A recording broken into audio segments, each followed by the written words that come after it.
We're joined in Chicago by Dr. Ahmad, an emergency room physician who spent 3 weeks in Gaza volunteering at Nasser Hospital in Khan Yunis.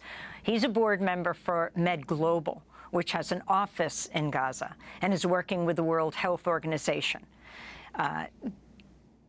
Dr. Ahmad just returned to Chicago, where he's the global health director of his hospital and also an assistant professor of emergency medicine at the University of Illinois, Chicago. Thanks for joining us again, Dr. Ahmad. If you can give us the latest on what took place, the hospital where you volunteered, Al Nasser Hospital, one of the largest in southern Gaza, the World Health Organization has called it now non-functional. The Israeli raid took place this weekend. Explain what you understand is taking place. Well, this all really started just about a month ago while I was there in Khan Yunis at Nasser Hospital. The Israeli tanks and the military was inching closer and closer to the hospital and had made its way around the complex of the hospital. And many of the staff then had told me that this was going to unfold. What we're seeing happening now over the course of a week, they had predicted this is exactly what would happen. And they knew that because many of them had been displaced from other hospitals throughout the Gaza Strip. Many of them had come from Al-Aqsa Hospital in Deir al-Balah. Many of them had come from Shifa Hospital in Gaza City. And so they had predicted that what would happen is people would be forced to be displaced from around the compound where thousands of people were sheltering, that there would be very intense bombing and shelling. There would be demands for them to leave. There would be threats, just like we saw happened all of last week. And then finally, there would be an assault on the hospital, a raid with troops, and many people would be abducted. And they even said what would happen during the abduction. They said Israeli troops would clear the hospital floor by floor, and whoever they felt like detaining and abducting, they would take them, and they would be gone anywhere from 2 weeks to 4 weeks, and they'd be subjected to humiliation and torture. And they predicted that many people would unnecessarily die. And that's exactly what we heard. I was also able to get an update from Dr. Khalid, the trauma surgeon that you just mentioned. And one of the things that he said in that message was that it was 3 days of hell for patients and for doctors and for staff. He had mentioned that they were essentially asking many of the staff and the patients to keep moving from building to building within the medical complex. He mentioned that, they had to move 65 patients that were bedbound using one elevator to the smallest and oldest building in the compound. And it was him and 20 of the medical staff members that remained while there were 200 patients. And the other thing is, yes, electricity was cut off and ICU patients died, but I just kind of want to give the details of how that happens. When you cut off electricity, especially for ICU patients, many of whom are dependent on ventilators to breathe, once you cut off that electricity, they suffocate to death and they die. And that's what happens to them. And we know 2 of the patients in the ICU died that way. We also know from Dr. Khalid and many of the other physicians and staff members that are there that a missile struck one of the patient wards in the hospital and it instantly killed the person, injuring 6 others. And just like the World Health Organization mentioned that this hospital is not functioning, but there's pandemonium. It's total chaos. These patients, many of whom are either amputees or they have been injured or they're even just sick from some sort of bacterial infection. They're not able to move around and there is no staff to check on them or to give them the antibiotics that they need or to deliver the care. And so there is a true level of uncertainty taking place here. They are all at risk. I believe you mentioned how the WHO said that there are 20 who need urgent referral. If that doesn't happen in the next 2 to 3 days, those people will die. They will be killed in this process.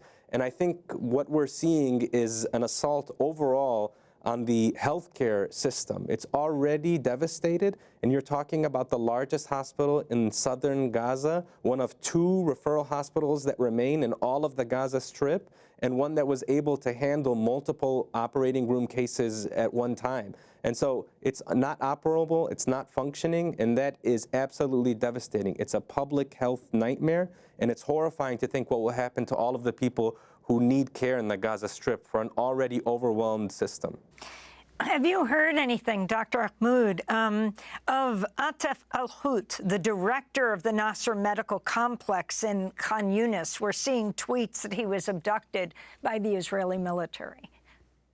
Yeah, I know him. I mean, he is the director there. He was somebody that said that he was going to remain in the hospital as long as there were patients there, even back when I was there and it was clear that there was an imminent siege that was going to take place.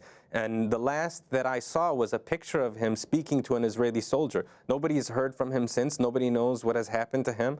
And again, this is very much part and parcel for what we've seen happen to healthcare workers and the healthcare system in Gaza. We know that the director of Shifa Hospital suffered a similar fate in terms of being abducted and detained and being subjected to torture and humiliation.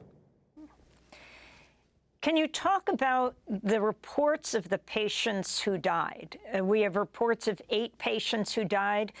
We see Dr. Nasser, who filed these video reports, standing next to a dead patient. He said he died after the electricity was cut off. Yeah, I mean, this is the problem, is when we are talking about a hospital system, we're talking about the largest hospital, you're going to have very sick patients because the assumption is that this hospital has the capabilities to be able to take care of those patients. And Nasser Hospital, if it's fully functional, is a phenomenal hospital with incredible physicians, Dr. Khalid being one of those physicians. We're talking about probably the best and brightest clinicians in all of the world. And I can say that I've witnessed that firsthand. When you are not able to deliver any sort of supplies or care to this hospital, when the electricity cuts off and these people are on ventilators, or they can't get an X-ray or a CT scan, or you can't work a pump that can deliver antibiotics or fluid into an IV, we're putting them at risk, we're putting them at danger. But I think people need to also recognize we're causing an incredible amount of suffering to take place. You know, the ICU is on the 4th floor of the hospital at Nasser, as well as the operating rooms. They're all on the 4th floor.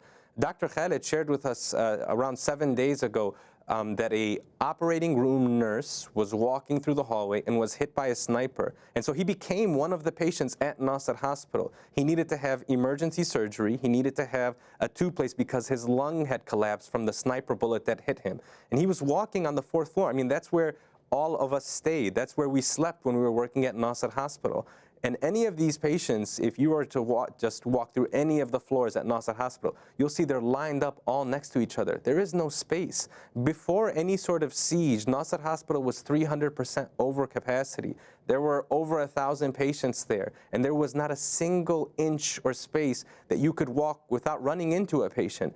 And so it's exceptionally dangerous to leave these patients unattended without medical staff being able to deliver the care that they need.